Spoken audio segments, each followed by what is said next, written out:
What has allowed this suppression of the truth to continue unabated for at least 50 years? People. You guys out there. You have wanted it. You haven't wanted to know the truth. Because if you really had, you would have known the truth a long time ago. You're the problem, as opposed to being the solution. And just now, those of you who are watching are possibly becoming part of the solution to finding the truth.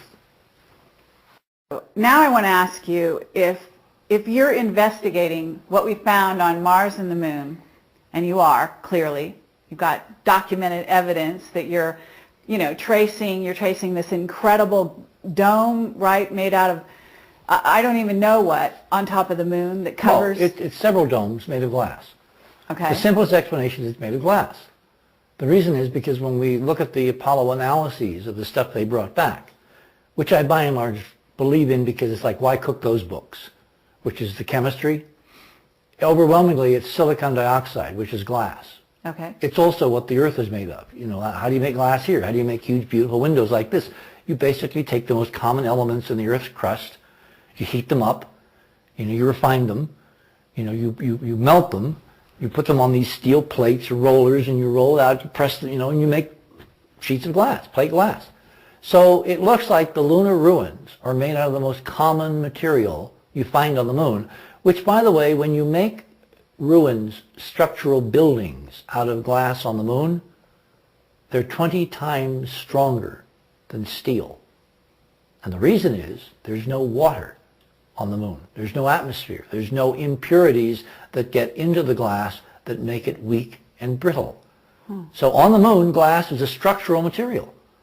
And it has, if you dope it with various minerals, metals, you can make it do all kinds of cool things. Like you can make it photochromic, where when it's exposed to sunlight it gets dark, like sunglasses, where they darken down automatically.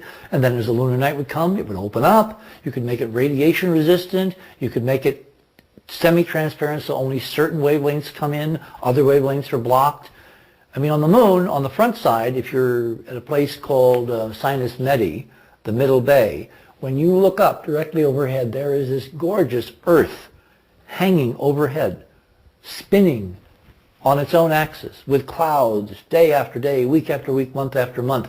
The best real estate on the moon to see the Earth would be right there, and that's where we found our first amazing set of ruins. In fact, would you like me to show you what some of those ruins look like? Sure. Segue. Okay.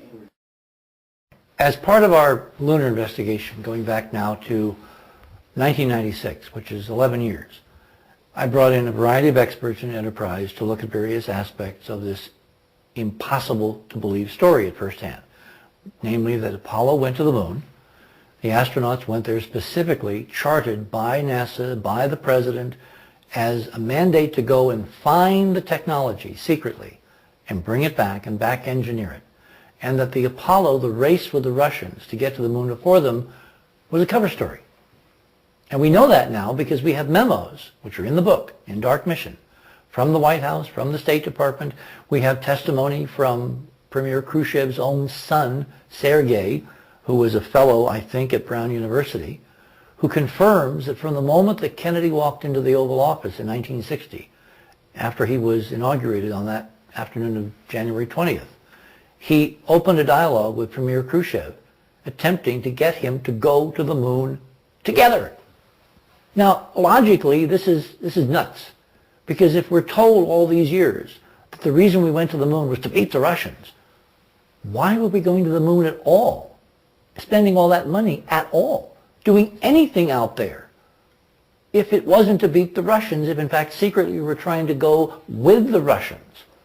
The only logical answer is there was something there that Kennedy felt was of overriding importance to humankind, to civilization, no matter where it is on this planet, that we had to share with our arch enemies in the Cold War.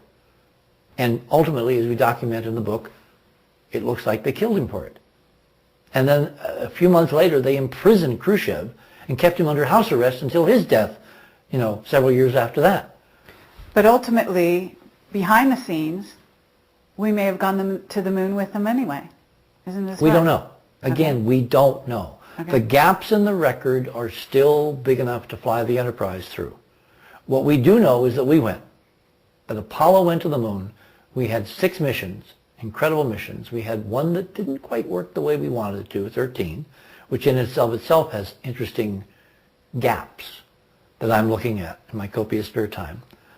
But what we know now from the photographs they brought back, the photographs that I have looked at in the NASA archives physically, held them in my hands, photographs now leaked all over the web, all over NASA websites, all over the world for anybody to download and use a modicum of image processing like Photoshop or CorelDRAW or whatever to basically turn up the gain, turn up the brightness. Look at what's in the sky, which should be totally black. You'll find this. Now this is actually a perfect idealized version of what you're going to find. This is a grid created by one of our experts, an architect named Robert Feartech, who we talk about in the book, who I brought into this back in the mid-90s to analyze the photographs and tell us what was there from a structural, constructional perspective. So what Robert did is created this grid in the computer. And then what we did was to look at some of the photographs. For instance, this is a Hasselblad image from Apollo 10. The frame number is AS1032-4810. So you can go to the archive and go to the website, download this picture, and you can see there are hints that there's something in the sky, really classic lunar terrain below. All you do is turn up the brightness. Remember that song, Turn Up the Volume? You turn up the gain. And you see this stunning grid work in the sky. Grid work which, this is a close-up now, does not belong. It's three-dimensional. It's rectilinear. It's girders up and down. It's stringers left and right. There's no doubt in anyone's mind who has anything to do with construction, has even built a house, that this is real. It's not scratches. It's not image weirdness in the chemistry bath of the developing of the film.